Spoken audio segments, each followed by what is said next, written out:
வணக்கம். ஸோ இன்றைக்கி ரொம்ப இன்ட்ரெஸ்டிங்கான டாபிக்னு சொல்லலாம். So both for men and women. So அதாவது women and mood swings. So being a women I think இது நானுமே எக்ஸ்பீரியன்ஸ் பண்ணியிருக்கேன். ஸோ மூட் ஸ்விங்ஸ் வந்து மென்னுக்கும் வரலாம், விமனுக்கும் வரலாம், முக்கியமாக டீனேஜர்ஸ்க்கு நிறையா இருக்கலாம். பட் இந்த பதிவில் நம்ம முக்கியமாக பார்க்க போகிறது பெண்களுக்கு வரக்கூடிய ஒரு மூட் ஸ்விங்ஸ். அது ஏன் அந்த மாதிரி இருக்குது, இதுலேருந்து எப்படி வந்து நம்ம வந்து ப்ரிவென்ட் பண்ணிக்க முடியும், இல்லைனா ப்ரிவென்ட் பண்ண முடியலன்னா எப்படி இதை கோப்பப் பண்ணலாம் அப்படிங்கிறது தான் இந்த பதிவில் ஃபுல்லாக பார்க்க போகிறோம். ஸோ ஃபுல்லாக பாருங்கள். ஸோ இதில் பார்த்தீங்கன்னா வந்து ஃபர்ஸ்ட் மூட் ஸ்விங்ஸ் ஏன் வருது அப்படின்னு பார்க்கலாம். அதில் வந்து ஆப்வியஸ்லி ஒரு பெண்களுக்கு வரக்கூடிய ஒரு ஹார்மோனல் சேஞ்சஸ் வந்து அது ப்ரெக்னன்சியாக இருக்கலாம், இல்லை டியூரிங் மென்ஸ்ட்ரேஷன் சைக்கிள், இந்த மாதிரி விஷயங்களில் வந்து நிறைய ஹார்மோனல் சேஞ்சஸ்னால இந்த மூட் ஸ்விங்ஸ் வருது அப்படிங்கிறது தான் அதோடைய பயாலஜிக்கல் ரீசன். ஒரு லிட்டில் பிட் ஆஃப் சயின்ஸை நம்ம வந்து இதை பற்றி நிறையா இப்போ நீங்கள் பதிவில் பார்க்குறதுனால அவங்க கேள்விப்பட்டிருப்பீங்க. இந்த செரோட்டானின், டோபமீன், காபா, இந்த மாதிரியான ஹார்மோன்ஸ், இந்த நியூரோ டிரான்ஸ்மிட்டர்ஸ்ன்னு சொல்லுவோம். மூளையில் இருக்கக்கூடிய நியூரோ டிரான்ஸ்மிட்டர்ஸ் வந்து நிறைய வந்து இன்ஃப்ளூயன்ஸ் ஆகுது. எதனால் இன்ஃப்ளூயன்ஸ் ஆகுதுன்னு பார்த்தீங்கன்னா இந்த ஹார்மோனல் சைக்கிள்னால இன்ஃப்ளூயன்ஸ் ஆகும். ஸோ இதில் முக்கியமாக வந்து இந்த செரோட்டோனின் அப்படிங்கிற ஒரு நியூரோ டிரான்ஸ்மிட்டராக இருக்கட்டும், டோபமீன் எல்லாமே வந்து ஒரு ஹாப்பியாக ஹார்மோன்ஸ் ப்ளஸ் ஸ்லீப்பை வந்து நல்லா வர வைக்கக்கூடிய ஒரு விஷயமான நியூரோ டிரான்ஸ்மிட்டர் சொல்லலாம். இது வந்து இந்த ஹார்மோனல் சைக்கிளில் வரக்கூடிய இஸ்ட்ரோஜன், ப்ரொஜெஸ்டிரோன், இந்த மாதிரியான ஒரு ஹார்மோன்ஸில் வரக்கூடிய ஏற்ற இறக்கத்தில் அண்ட் ஹைஸ் அண்ட் லோ பாயிண்ட்ஸில் வந்து நிறையா பாதிப்புகள் ஏற்படும். ஸோ இந்த நியூரோ டிரான்ஸ்மிட்டரை பாதிக்கக்கூடியதுனால உமனுக்கு வந்து இந்த மூட் ஸ்விங்ஸ் அப்படின்னு. ஃபஸ்ட்டு மூட் ஸ்விங்ஸ்னால் என்ன அப்படிங்கிறது நம்ம புரிஞ்சுக்கணும். அதாவது ஒரு இரிட்டபிலிட்டி, சரியாக தூங்கலைன்னா நம்மளுக்கு இரிட்டபிளாக இருக்கும் பார்த்துருக்கீங்களா? அந்த மாதிரியான எதுக்கு எடுத்தாலும் ஒரு எரிச்சல், அது மட்டும் இல்லாமல் ஒரு கோபம், ஒரு பதற்றம், ஒரு பயம், ஒரு சேட்னஸ், அப்புறம் வந்து ஒரு குற்ற உணர்வு, இல்லைனா ஒரு அக்ரெசிவ் ஃபீலிங், யாரையாவது அடிக்கணும் போல் இருக்கிற மாதிரி ஒரு ஃபீலிங், இந்த மாதிரியும் வந்து மிக்சடாக இந்த மாதிரி நிறைய மூட்ஸ் வந்து அப்ஸ் அண்ட் டவுன்ஸ் அண்ட் எலிவேஷன்ஸில் வந்து உமனுக்கு பொதுவாக வந்து மென்ஸ்ட்ரல் சைக்கிளுக்கு 1 வீக் முன்னாடி இதை வந்து பிஎம்எஸ் அப்படின்னு சொல்லுவோம். பிஎம்எஸ் இன்றைக்கி நிறையா பேருக்கு இந்த கான்செப்ட் வந்து தெரிஞ்சிருக்கும், நிறைய பதிவில் பார்த்துருப்பீங்க. ஸோ இன்றைக்கி பெண்களே கூட சொல்லிடுறாங்க, என் பிஎம்எஸ்ஸிங் என்னை தொந்தரவு பண்ணாது அப்படின்ற மாதிரி கணவர்கள்கிட்ட. இன்றைக்கி ஆண்களுக்குமே இந்த விழிப்புணர்வு நிறையா இருக்குது. So how to be careful taking care of their spouse and girlfriends during this PMS time அப்படின்னு சொல்லிட்டு. ஸோ மூட் ஸ்விங்ஸ் அவங்களுக்கு இராட்டிக்காக இருக்கும் அப்படிங்கிறத இன்றைக்கி வந்து ஃபன்னாக கூட நிறையா பதிவுகளை பார்க்க முடியுது. ஸோ ஆனால் முக்கியமாக பார்த்திங்கன்னா இதை கோத்ரூ பண்ணுற விமனுக்கு தான் இது எவ்வளோ கஷ்டம் அப்படிங்கிறது வந்து புரியும். ஸோ பொதுவாக வந்து பிஎம்எஸ்ன்றது வந்து ப்ரீ மென்ஸ்ட்ருவல் சிண்ட்ரோம். ஒரு 1 வீக் ஆர் 10 days பிஃபோர் பீரியட்ஸ்லேருந்து டியூரிங் த பீரியட்ஸ் கூட இந்த மாதிரியான ஒரு இரிட்டபிலிட்டி, இந்த மூட் ஸ்விங்ஸ், இந்த மாதிரி பேட்டர்ன்ஸ் வந்து நம்மளுக்கு நிறையாவே பாதிக்கிறதுக்கான வாய்ப்பு இருக்குது. இதுக்கு காரணம் நான் ஏற்கனவே சொன்ன மாதிரி ஈஸ்ட்ரோஜன், ப்ரொஜெஸ்டரான் லெவல்ஸ் மாறுறது, which is affecting the neuro transmitter in turn. So இதெல்லாம் நம்ம உடம்புக்குள்ளே, மூளைக்குள்ளே நடக்கக்கூடிய ரசாயன மாற்றங்கள். இதை நம்ம எப்படி ஹேண்டில் பண்ணுறது அப்படிங்கிறதா நம்ம இதில் பார்க்க போகிறோம். ஸோ இந்த விஷயங்களை வந்து முதல்ல அவேர்னஸ், இதை தெரிஞ்சுக்கணும். இந்த நேரத்தில் நீங்கள் இப்படி ஃபீல் பண்ணுறீங்க, காரணமே இல்லைங்க, எதுவுமே இல்லைங்க, இவங்க முகத்தை பார்த்தாலே எரிச்சல் வருது, என் குழந்தை வந்து எப்பவும் பேசுகிற மாதிரி தான் என்கிட்ட வந்து சொன்னா, ஆனாலும் அடிக்கணும் போல் தோணுச்சுங்க, அப்புறம் என் மாமியார் சொன்னது எனக்கு அப்படியே ஜிவ்வுன்னு ஏறிச்சுங்க, இந்த மாதிரிலாம் ஃபீல் பண்ணுறீங்கன்னா ஜஸ்ட் செக் யுவர் சைக்கிள்ஸ். நீங்கள் ஒருவேளை இந்த டைமில் இருக்கலாம். இதை தவிர இன்னொரு முக்கியமானது மெனோபாஸ் பீரியட். பெரி மெனோபாஸ் பீரியட்னு வந்து ஒரு மெனோபாஸ் அட்டைன் பண்ணுறது பொதுவாக ஒரு 45, 50s இருந்தாலும் ஒரு 3 to 10 வருடங்களுக்கு முன்னாடியே இந்த மாதிரியான சிம்டம்ஸ், இந்த ஹார்மோனல் சேஞ்சஸ்னால வந்து பெண்களுக்கு மூட் ஸ்விங்ஸ் நிறையா வர்றதை வந்து இன்றைக்கி நிறைய பெண்களால் உணர முடியுது. ஸோ இதுக்கு வந்து காரணமே இருக்க வேண்டியது it's totally biology and neuro chemistry அப்படின்னு நம்ம சொல்லலாம். ஸோ இதை நம்ம வந்து இதுலேருந்து எப்படி நம்மளை பாதுகாத்துக்கலாம் அப்படின்னு நம்ம பார்க்கும்போது தான் இதில் ஒரு விஷயம் தெரியணும். நெகட்டிவ் தாட்ஸும் இதில் நிறையா வரும், மனச்சோர்வாகவே இருக்கும், எதையுமே செய்ய முடியாதுன்ற மாதிரி இருக்கும். ஆனால் நல்ல மூட் இருக்கும் போது எல்லாமே பண்ண மாதிரி புத்துணர்வு இருக்கும். So please understand it's because of your hormonal changes.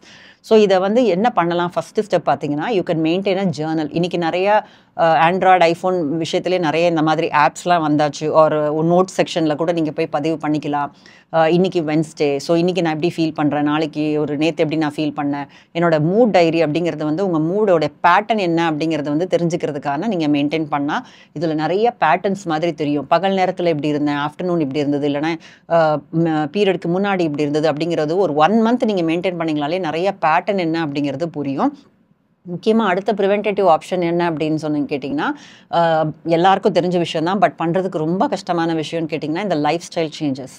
So இந்த லைஃப் ஸ்டைல் சேஞ்சஸ் நான் முக்கியமாக சொல்கிறது 3 விஷயத்தை. உணவில், தூக்கத்தில், உங்களோட உடற்பயிற்சி இந்த 3 விஷயத்துலேயும் நீங்கள் மாற்றங்கள் கொண்டு வந்துட்டாலே இந்த மாதிரியான நம்ம கண்ட்ரோலில் இல்லாத ஒரு ரசாயன மாற்றத்தை வந்து நீங்கள் நல்லாவே கட்டுப்படுத்த முடியுங்க.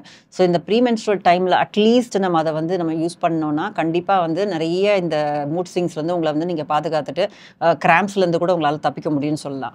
அதாவது ஒரு டெய்லி ஒரு உடற்பயிற்சி, at least if not daily 4 days a week, ஒரு 30 minutes, 25 minutes to 30 minutes brisk walking, gymming தான் போகணும்னு இல்லை. If you like dance you can go, if you like yoga பண்ணலாம், மெடிடேஷன் பண்ணலாம், இந்த மாதிரியான ப்ராக்டிசஸ். அப்புறம் உளவியல் ரீதியாக சொல்கிறது deep breathing practices and meditation practices. இன்னொன்று வந்து பார்த்தீங்கன்னா மைண்ட்ஃபுல்னஸ் ப்ராக்டிசஸ் அப்படின்னு. இப்போ மைண்ட்ஃபுல்னஸ் பற்றி நான் மற்ற பதிவில் பேசியிருக்கேன், நான் அதை பற்றி நான் உங்களுக்கு லிங்க் கொடுக்குறேன். ஸோ மைண்ட்ஃபுல்னஸ் அப்படிங்கிறது வந்து ப்ரெசென்ட்டில் இருக்கிறது. ஸோ அது மாதிரி ஒரு 5 சென்சஸ் எப்படி நம்ம சென்ஸ் பண்ணி கிரவுண்டிங் பண்ணி நம்ம வந்து ஒரு மைண்ட்ஃபுல்னஸ் ப்ராக்டிஸ் அப்படின்னு சொல்கிறது வந்து பண்ணுறது மூலமாக நம்மளுடைய மன ரீதியான உடல் ரீதியான எழுச்சிகளை வந்து நம்ம கண்டிப்பாக கட்டுப்பாட்டில் வச்சுக்க முடியும். இது வந்து உடற்பயிற்சி சம்மந்தப்பட்டது. அடுத்தது வந்து டயட் சம்மந்தப்பட்டது கூட நிறையா இருக்குங்க. ஸோ நிறையா வந்து காஃபி, கெஃபைன் கட் பண்ணுறது, ஸ்வீட்ஸ் கட் பண்ணுறது, ஜங்க் ஃபுட்ஸ், இதெல்லாம் கிரேவிங்ஸ் ஜாஸ்தியாக இருக்கும் இந்த மாதிரி டைமில். You feel like eating biryani, you feel like eating pizza.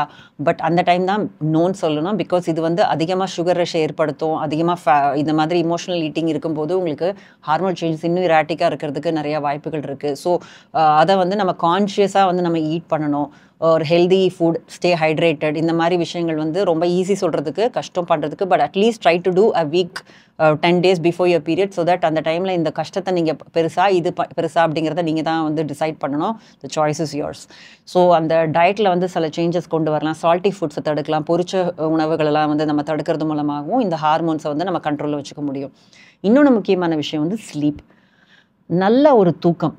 நிறைய பேர் சொல்கிறாங்க, நான் ரொம்ப நேரம் தூங்கினேங்க, ஆனால் கூட ரெஸ்டடாகவே ஃபீல் பண்ணலை, காலையிலே ரொம்ப இரிட்டபிளாகவும் ரொம்ப ரெஸ்டடாகவே ஃபீல் ஆகாமல் டயர்டாக இருக்கிற மாதிரியே இருக்குன்னு சொல்லிட்டு. So that means you are not sleeping properly. அடிக்கடி வந்து யூரினேட் பண்ணுறது, எழுந்துக்கிறதோ, இல்லைனா வந்து கனவுகள் நிறையா வந்தாலோ நம்ம தூக்கம் வந்து சவுண்டாக இல்லை அப்படின்னு நம்ம சொல்லலாம். ஸோ கடைசியாக நீங்கள் கேட்க போகிற விஷயங்கள் வந்து பாசிட்டிவாக இருக்கணும். Like listen to some mild melodious music, shut down, slowly tap down your system and then go to sleep.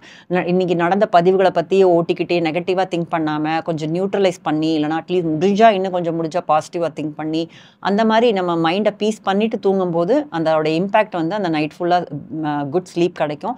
முக்கியமாக இந்த ராங் லைஃப் ஸ்டைலில் இருக்க கேர்ள்ஸ் அண்ட் உமனுக்கு வந்து நிறைய ப்ராப்ளம்ஸ் ஆகுங்க. For example 12 o'clock 1 o'clock food எடுத்துக்கிறது, அப்புறம் லேட்டாக தூங்குறது, இந்த மாதிரி இருந்தாலே உங்களுடைய பீரியட்ஸ் வந்து ரொம்ப ரொம்ப ஹாப்பியாக இருக்கும். ஸோ இந்த மாதிரி விஷயங்களை நம்ம தடுக்கணும் அப்படின்னு நினச்சிங்கன்னா ஒரு அட்லீஸ்ட் 10 o'clock 11 o'clock வந்து தூங்கிட்டு ஒரு 8 hours ஆஃப் ஸ்லீப்பை ப்ரிஸ்கிரைப் பண்ணுறாங்க மெடிக்கலாக வந்து பார்த்தீங்கன்னா டாக்டர்ஸ். ஸோ இதை ரொம்ப நம்ம முக்கியமாக ஃபாலோ பண்ணாலே பார்த்தீங்கன்னா we can keep this mood swings at பேனே சொல்லலாம்.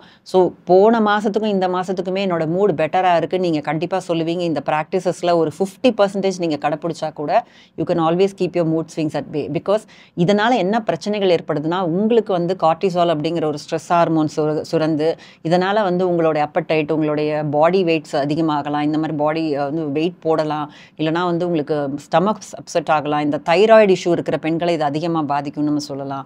ஸோ இந்த மாதிரி விஷயங்கள்லாம் வந்து உங்களுடைய மென்டல் அண்ட் ஃபிசிக்கல் ஹெல்த்தை நீங்கள் கண்டிப்பாக பாதுகாத்துக்க முடியும். அது மட்டும் இல்லாமல் உங்களால் அஃபெக்ட் ஆகக்கூடிய ஃபேமிலி மெம்பர்ஸோடைய நிலைமையை நீங்கள் யோசிக்கணும். இது ரிலேஷன்ஷிப் எப்படி அஃபெக்ட் பண்ணுது, இது உங்கள் ஒர்க் எப்படி அஃபெக்ட் பண்ணுதுன்னு ஒரு நிமிஷம் யோசிச்சு பார்க்கலாம். ஏன்னா இந்த ஹார்மோன் சேஞ்சஸ் இருக்கும்போது உங்களால் ஒர்க்லேயுமே ப்ரொடக்டிவாக இருக்க முடியாது. ஒரு பெயினோடு இருக்க வேண்டியிருக்கும், ஒரு இரிட்டபிலிட்டியோடு இருக்க வேண்டியிருக்கும். அது மட்டும் இல்லாமல் உங்களுடைய ரிலேஷன்ஷிப்ஸ் வந்து இதில் நிறையாவே பாதிக்கப்படும். சும்மா கோவம் வரும்போது யார் தான் நம்மக்கிட்ட ஒழுங்காக உறவில் இருக்க முடியும்னு சொல்லுங்கள். ஸோ உங்களோட ஹஸ்பண்ட் அண்ட் ஒய்ஃப் ரிலேஷன்ஷிப் அது வந்து இது நிறையாவே பாதிக்கும். அந்த நேரத்தில் வெறுப்பு அவர் மேலே உங்களுக்கு அதிகமாகிறதுக்கு வாய்ப்புகள் இருக்குது. Which has no reasons actually, but அது அப்படி இருக்கலாம். ப்ளஸ் பிள்ளைங்க கூட வந்து நீங்கள் அடிச்சிட்டு ரொம்ப வருத்தப்படலாம், கில்ட் ஆகலாம். இந்த மாதிரி நிறைய இடத்துல உங்கள் மூட் ஸ்விங்ஸ் வந்து ஸ்பிளாட்டர் ஆகி உங்களுடைய வாழ்க்கை தரத்தை குறைக்குதுன்ற போது அதற்கான முயற்சி நம்ம ஏன் எடுக்கக்கூடாது அப்படின்னு பெண்கள் யோசிக்க வேண்டிய ஒரு நேரம். ஸோ இதற்கான முயற்சி ரொம்ப கடினமானதுன்னு நம்ம சொல்ல முடியாது. But first awareness is the key. இது எதனால் உங்களுக்குள்ளே இது ஏற்படுது அப்படிங்கிறது இந்த பதிவு மூலமாக புரிஞ்சிருப்பீங்க. இதை எப்படி தடுக்கலாம், இதை எப்படி கோப்பப் பண்ணலாம் during the time of your periods as well as during this extreme mood swings. இதையும் தவிர எனக்கு ரொம்ப அதிகமாக மூட் ஸ்விங்ஸ் இருக்குது. எனக்கு பதட்டம் அதிகமாகுது. யாராவது இறந்து போயிருவாங்களோன்னு பயமாக இருக்குது. என்னோட நெருங்கியவர்கள் என்னை விட்டு போயிடுவாங்க பயமாக இருக்குன்னு பதட்டத்தோட ஏது அதிகமாக இருந்தாலோ, இல்லைனா வந்து ஒரு சோகம், டிப்ரெஷன் அதிகமாக இருக்குது, தூங்கிக்கிட்டே இருக்கணும் போல இருக்குது, இந்த மாதிரி நிறையா சிம்டம்ஸ் இருந்தாலோ கண்டிப்பாக நீங்கள் ஒரு சைக்காலஜிஸ்ட்டோ இல்லைனா சைக்கியாட்ரிஸ்ட்டோ அணுகிறது முக்கியம். நான் சொல்கிறது வந்து மிதமான பிரச்சனைகள் இருக்கிற மூட் ஸ்விங்ஸ்க்கு வந்து நீங்களே உங்களால் ஹேண்டில் பண்ணுறதுக்கான டிப்ஸை தான் இந்த பதிவில் நான் கொடுத்துருக்கேன். ஸோ பெண்களே இதை அதிகமாக ஷேர் பண்ணுங்கள். கண்டிப்பாக உங்களுக்கு நிறைய விஷயம் தெரிஞ்சிருக்கலாம். தெரிஞ்சிருந்தாலும் நீங்கள் ஸ்டெப் எடுக்கலைன்னா என்ன ஆகுங்கிறத ஒரு நிமிஷம் யோசிச்சுட்டு உங்களுடைய குடும்பத்து நன்மைக்காகவும் உங்கள் நன்மைக்காகவும் தயவு செஞ்சு இதை ஃபாலோ பண்ணிங்கன்னா you will have because healthy women and happy women is always going to be happy ஃபேமிலிக்கு கொடுக்குற ஒரு முக்கியமான இன்வெஸ்ட்மெண்ட்டாக இருக்கும் நான் சொல்ல முடியும். ஸோ இதை வந்து நிறையா ஷேர் பண்ணுங்கள். இது உங்களுக்கு ரெசனேட் ஆச்சுன்னா என்ன உங்களால் செய்ய முடியலங்கிறத காமெண்ட்டில் தெரிவிங்க. இன்னொரு உபயோகமான பதிவில் உங்களை எல்லாரையும் நான் சந்திக்கிறேன். நன்றி, வணக்கம்.